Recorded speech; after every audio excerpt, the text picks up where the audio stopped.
আসসালামু আলাইকুম রহমতুল্লাহি বারাকাতুহু। প্রিয় দর্শক বন্ধুরা, আপনারা দেখতে পাচ্ছেন পেঁপের বাগানে এসেছি। দেখেন পেঁপের বাগান, এই যে তুফানে এবং বৃষ্টিতে তুফানে এই যে এক মনের হয়ে পেঁপে ফিরে আসছে, ভেঙে ফিরে আছে গাছ।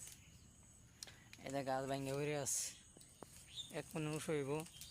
দেখেন সাইজটা দেখেন, এই যে সাইজ 4 কেজি 5 কেজি একটাই ভাবদা, 1-1.5 মনে ভাবদা ভেঙে ফিরে আছে গাছ। এই যে মরে গাছ পড়া হয়েছে। পেঁপে আলহামদুলিল্লাহ ভালো হয়েছে, 4 থেকে 5 কেজি। এই যে 1-1.5 মন আছে এটি গাছও আলহামদুলিল্লাহ ফলন ভালো হয়েছে। আব্বু লাগাইছে 14টা গাছ, দেখাশোনা করি। এই যে আয় দিয়ে ভাঙ্গা করে আছে গাছ।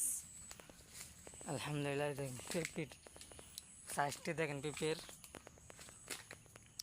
সাইজটা দেখতে নিজে শাহিওয়াল পেঁপে, ফলন ভালোই। এই যে আরেকটা, এই যে এটা পড়ছে না বসছে না, ঘুরতে উঠছে। এই যে আরেকটা একবারে 2 মনের হইব রাত,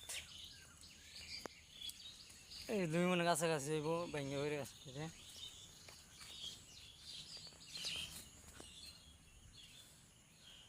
এই গাছ ভেঙে 7-8টা মরেও আছে। ফলন আলহামদুলিল্লাহ ভালোই।